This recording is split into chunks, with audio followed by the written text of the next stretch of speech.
रणी निर्धारिले निशाचर दुषण मारिला महावीर श्रीराम धनुर्वारा दुर्धरा कोण समोर राहिला नाथबाबा म्हणले कोण समोर राहिल राम धनुर्वारा निपुण धनुर्विद्यामध्ये पारंगत कुणी दिलेली विद्या होती प्रभू रामचंद्राला विश्वामित्रांनी धनुर्विद्यामध्ये पारंगत केलेलं होतं अशा धनुर्वाड्यासमोर या विश्वातला कोणता युद्ध त्या ठिकाणी थांबायला म्हणले सर्व निशाचरांना त्या ठिकाणी म्हणले त्यांचा अंत करण्याचं कार्य निपांत करण्याचं कार्य प्रभू रामचंद्राने केले कारण धनुर्वाडे होते धनुर्विद्यामध्ये पारंगत होते श्रेष्ठ होते म्हणून तिथं या इतर विद्या काही चालू शकल्या देवाबरोबर कपट चालत नाही माया चालत बघा देवाचीच माया देवावर कशी चालत मला सांगा तुम्ही आणि आपण कशात गुंतलोत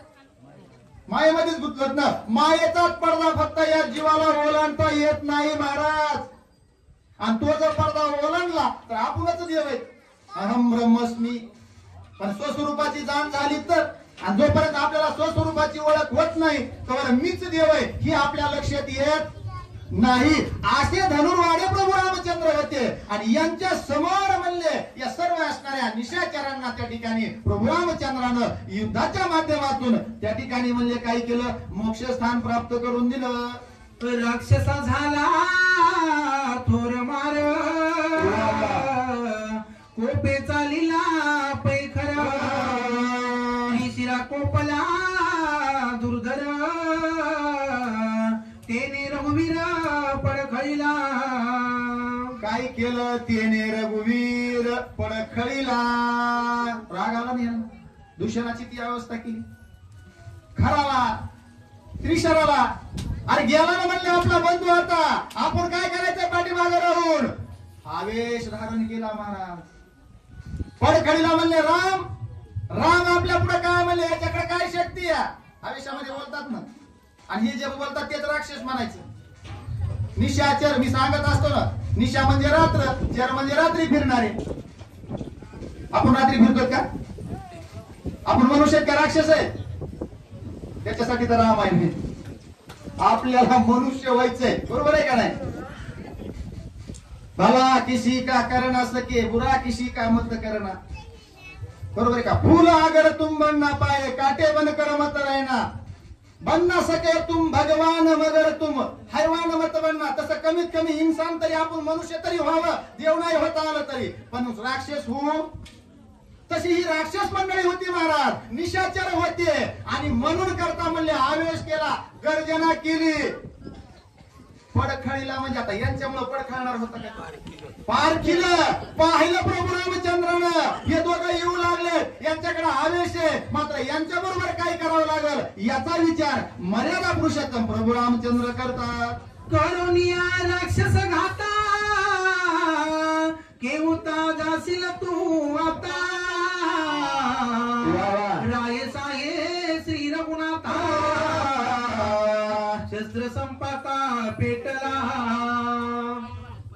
गर्जना केली महाराज ए रामा सर्वाचा अंत करून दुष्यनाला त्या ठिकाणी गत प्राण करून तू जिवंत राहशील सावध हो कोण म्हणत आहे त्रिशरा कर आता कुणा जिवंत जाऊ देणार नाही कुणाला बोलते असं तरी करावं बरोबर आहे का एक तर या तटाचं नाही तर या तटाचं मधलं लोण तर राहून उपयोग का झाल्यावर काय त्याचा उद्धार होईल का मला सांगा तुम्ही एक तर देवाबरोबर विरोध तरी नाही तर देवाची भक्ती तरी तसं समोरासमोर प्रभू रामचंद्राला आव्हान करता त्रिशरा खर रामा हे प्रभू रामचंद्रा सावध हो म्हणले दुष्यनाला मारून तुला आम्ही परत जाऊ देणार नाही आता आमच्या बाणाचा तू त्या ठिकाणी म्हणले काय कर आमच्या बरोबर आमच्या बाणाचं निवारण कर आमच्या शस्त्राचं निवारण कर आणि युद्धासाठी सावध हो असं आव्हान शर आणि त्या ठिकाणी म्हणले त्रिशरा आणि खर करू लागले निर्दावनिया निशाचरा रणी पारुनिया मुख्य धुरा गर्वधरिसी श्री रघुवीरा तो मी त्रिशिरा जाणीन कशाचा म्हणले गर्व धरू लागला? तुला वाटलं काय मुख्य धुरंधर असणारा हा दूषण रणांगणामध्ये निश्चित झाला, गतप्राण झाला, म्हणजे युद्ध संपलं नाहीये. त्याचे बंधू आणखी 2 जण जिवंत आहेत म्हणले. याचं सैन्य मारून तू असं समजू नको रामा, तुला विजय प्राप्त झाला नाहीये. या ठिकाणी युद्ध करावं लागतंय. म्हणून सावध हो, अभिमानामध्ये राहू नको, गर्व धारण करू नको, याचा अहंकार तुला येऊ दे नको रामा. लय तुझ्याकडे शक्तीनं भरपूर असणारे शौर्य का दाखव आमच्या बरोबर, या ठिकाणी युद्ध कर, असं पुन्हा पुन्हा युद्धासाठी ललकार देणं. आवेशामध्ये आल्यावर काय होते, रागामध्ये आल्यावर काय होते, त्या अवस्थेनं या ठिकाणी त्रिशरा आणि खर प्रभू रामचंद्राला आव्हान करतात. श्रीराम त्रिशिरा झाली भेटी, दोघे महाक्रोध दृष्टी, दोघे धनुष्य वाहून या मुष्टी, दोघे हट्टी महावीर, दोघे हट्टी महावीर, दोघे हट्टी होते, महावीर होते. प्रभू रामचंद्राची खराची आणि त्रिशराची द्रष्टाद्रष्टी झाली. धनुष्याला बाण लावला प्रभू रामचंद्राने, त्यांनी दृष्टीनं पाहिले. द्रष्टाद्रष्टी झाल्यावर कसं होतं तुम्ही माझ्याकडे बघायला, तसं द्रष्टाद्रष्टी डोळ्याची पापणीच खाली पडू द्यायची नाही. काय का माझं आजोबा बघायला का समोरच्याला कसं वाटतंय, मोठे मोठे डोळे काय म्हणतात, बोलता येतात निश्चित डोळे मोठे करते. कोण करता? सासू सुनावर करते का सून सासूवर करते? आता उलट झालं. आड्याचं पाणी वळचणीला गेलं, पाण्याशी मोठी लागली तहान. नाताच्या घरची उलटी गुण नाताने घालून लिहून दिलं. खरं झालं का नाही? आता सास भी कभी बहू थी और आटा भी कभी गेहूं थी. बरोबर आहे का नाही? शेतातला गहू कधी तरी आज जे डब्यातलं पीठ आहे ते गहू होता का नाही? तसं आज जी सास होती केव्हा तरी सून होती का नाही? का अशी हॉटलाईन लागते का? डायरेक्ट सासू होता येतं का? आहे का एखादा फॉर्म्युला असा? सुन नाही होता सासू होता येईल काय? नाही. हळूहळू ढाळे ढाळे केतुलेने एक वेळे माऊलीनं सांगितलं, पायरी पायरीनं जावं लागल तवा घटल. जन्माल्या बरोबरच त्या ठिकाणी 50 गाठता येते का? एकदम 50 वर्षाचं नाही, त्याला पायरी पायरीनं जावं लागतंय महाराज. तसं या ठिकाणी असणारा दोघांना आवेश आलेला होता. द्रष्टाद्रष्टी झाली, पण कशी दृष्टी होती यांची? देवाकडे पाहण्याची कोप दृष्टी होती. पण दृष्टी समोर स्वरूप आलं ना, कृपा कटाक्षाने हाळीले. कासवाची जरी दृष्टी असली, देवाची कशीही दृष्टी पडू द्या, देवानं कसाही आपलं रागही करू द्या आणि कृपाही करू द्या, याच्यातून उद्धारच आहे मायबाप. तसं काही साधू संतांचा बघा कडक स्वभाव असतो. बरोबर आहे का? बोलण्यामध्ये मी सांगत असतो हमेशा. महंत रामकृष्णपुरीजी महाराज वरदगावकर या महात्म्याची बऱ्याच दिवस असणार, त्यांच्या सानिध्यामध्ये काही लहान मोठी सेवा घडली, त्याच्यामुळे त्यांचं बोलणं कसं होतं ते सहज म्हणायचे बरं का, माझा तो अधिकार नाही. आणि एखाद्या भजनाची ओळख नसली का मग त्याला महाराज ते म्हणायचे, पाहायला तू कुणा जायचं? हे रामकृष्ण महाराजांची भाषा होती बरं का, त्यांचा अधिकार होता. ते माणूस असो घाबरायचं ना तसं म्हणलं होतं. आणि बाकीच्या वाटायचं काय महाराज बोलते, पण वरून जी त्यांचा असणारा कोप होता का त्याच्यामध्ये त्यांची कृपा दृष्टी आणि जवळ घ्यायचे प्रेमानं त्यांचं ते बोलणं गोड लागायचं. कारण पिकली या शेंदे कडूपणे गेले तैशी आम्हा केले पांडुरंगे. वृद्ध माणसानं एखादा शब्द हे बोलू द्या ते लागत, कारण ती वाणी पिकलेली असती या. बरोबर आहे का नाही? मी सांगत असतो शेंदाळाचं उदाहरण. शेंनी माहिती का? शेंड्या कुणी कुणी खाल्ल्या होत्या. आता तर काय शेंदी म्हणायचं कामच नाही. पहिल्या पिवळ्या पेरल्या त्या पट्याला शेंड्याचा पटा घालायचा ना, आणि ती निबर्डक शेंडी असल्यावर किती कडू असायची खायला, दिसायला ते निबर्डक खट. आणि ते शेंगाड पिकल्यावर महाराज त्याचा सुगंध कुठवर यायचा पुन्हा, अरे इथं एकतरी शेंगाड पिकलेले मला त्याचा वास दरवळायचा. म्हणून महाराज म्हणले पिकली या शेंदे कडूपणे गेले तैशी आम्हा केले पांडुरंगे. तशी ही वाणी जोपर्यंत पिकत नाही का तोपर्यंत या वाणीला गोडवा येत. तसं या ठिकाणी प्रभू रामचंद्राची दृष्टी पडली, यांच्यावरती असणारी द्रष्टाद्रष्टी झाली. दोघांनी हातामध्ये धनुष्य बाण घेतले, शस्त्र सज्ज केले. काय केलं? एका जनार्दना श्रीराचे युद्ध श्रीराम रणती पावना मोक्ष साधना साधका. मोक्ष साधन साधका श्रीराम आती पावन. हिरण युद्ध पण या रणयुद्धामध्ये जो जो रामाच्या समोर गेला त्याला पवित्र पावन कुणी केलं? रामानं केलं. मग हे पवित्र पावन करणारी कथा कोणती? नाथबाबांनी सांगितलं, एका जनार्दना शरण, मी माझ्या गुरुला जनार्दन स्वामीला शरणांगती करतो. गुरुशिवाय तर मार्ग नाही. श्री गुरु सारिका आस्था पाठी राखा, इतरांचा लेखा कोण करी, राजयाशी कांता काय भीक मागे, मनाची या जोगे शिती पावे, कल्पतरू तळवटी जो कोणी बैसलान काय उने त्याला सांगा जो जे ज्ञान देव म्हणे तरल आता उतरलो. गुरु कृपे, गुरुच्या कृपेशिवाय काहीही महाराज त्या ठिकाणी साध्य होत नाही. गुरुशिवाय कुणी मार्ग दाखवित नाही. म्हणून माऊलीने ज्ञानेश्वरी सांगितलं, गुरु देते ज्ञान, ज्ञानी आत्मदर्शन, दर्शनी समाधान, आती जैसे म्हणून जाणतेने गुरु भजिजे, तेने कृत कार्य होईजे. जैसे मूळ सिंचन सहजे, शाखा पल्लव संतोषती, भक्ती रूपी पाणी आपल्या सद्गुरूच्या मुळावरती, पायावरती, चरणावरती अर्पण केल्याशिवाय ज्ञानरूपी वृक्षाला त्या ठिकाणी पालवी फुटत नाही. मग हे अगोदर गुरुचे पाय धरावे लागतात. सद्गुरु तुम्ही सापडे ना सोय, तसे माझे गुरु, त्यांना मी शरणागती पद करतो. त्या गुरुनं मला जे ज्ञान दिलं ते तुमच्या पुढे मांडण्याचा प्रयत्न केला. इतर रंगधीर, सर्वांचा उद्धार करणारे, पवित्र पावन करणारे कोण येतं? प्रभू रामचंद्र येतं. आणि त्यांच्या समोर त्यांची वेळ ज्यांना ज्यांना झाले ते त्या ठिकाणी पावन झाले, पवित्र झाले, सर्व बंधनातून मुक्त झाले. म्हणून सांगतात, श्रीराम कथेचे अक्षरा, शराशरातीत परा, मुक्त करावया निशाचरा, कृपेने दुर्धरा गोपाला श्रीरामा. आला शब्द आणखीन, कृपेने दुर्धर कोपला श्रीराम.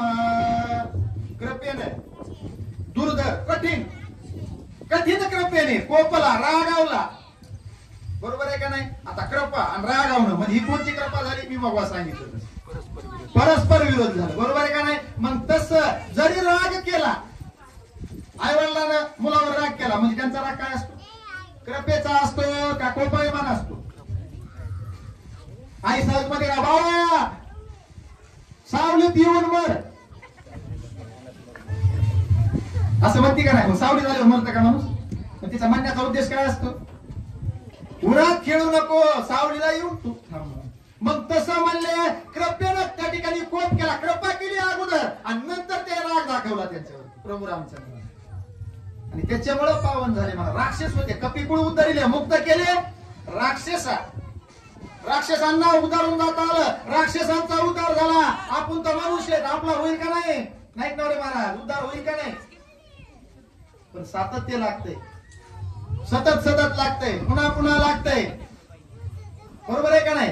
आणि एकदा धरलेला मार्ग सोडायचा. पडता जड भारी दासी आठवावे हारी, मग तो होऊन दिशीन आणि आड घाली सुदर्शन. काही दिवसाला माय ऐकाय बसण्याला कथेला समोर दिसायला लागल्या. आणि असे काही सुरत असले का? बरोबर आहे का नाही महाराज? थोडं बरं राहतं. कारण प्रभू तुम्ही महेशाच्या मूर्ती, मी धोळा अर्चित शिवती, बोल जरी गंगावती स्वीकाराल की तुम्ही भगवान शिवशंकराच्या मूर्ती आहात आणि तुमच्या कृपेशिवाय वक्ता बोलू शकत नाही. तसं या ठिकाणी म्हणले काय केलं? प्रभू रामचंद्रानं आणि या सर्वांना पावन करणारे राम आहेत. या ठिकाणी म्हणले बाणाच्या रूपानं का होईना, परंतु त्या ठिकाणी मोक्षाची प्राप्ती सर्व निशाचरांना, सर्व राक्षस मंडळींना करून दिली. श्रीराम कथा पवित्र तीर्था, श्रोते वक्ते नित्य मुक्ता, एका जनार्दनी निर्मुक्ता, कथामृता श्रीराम. कथा अमृत श्रीराम. अमृताचे भरपूर प्रकार आहेत. बरोबर आहे का? तसं ही कथा अमृत, ती कथा नुसती नाही, अमृत प्राशन करायला मिळते. म्हणजे कुणाला? श्रोत्याला, वक्त्याला पवित्र पावन करणारी राम कथा आहे. बोलू नका. ऐकणाऱ्या श्रोते मंडळींना असं समजायचं नाही सांगणारा वाचणारा काहीतरी जास्त माप असेल म्हणून. सर्वाला समानच आहे. दोघाचा उद्धार करणारी या वक्त्याचा आणि श्रोत्याचा.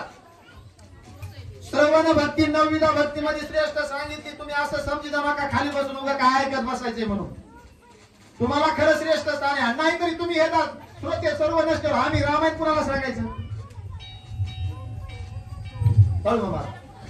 नीतीला, बरोबर आहे का नाही? श्रोते शिवाय वक्त्याला आहे का मला सांगा तुम्ही. आणि मग तसं म्हणले श्रवण भक्ती ही सर्वात श्रेष्ठ आहे. मात्र श्रोत्याला वक्त्याला पावन करणारी ही रामकथा आहे. आणि हे तीर्थ आहे बघा, तीर्थ.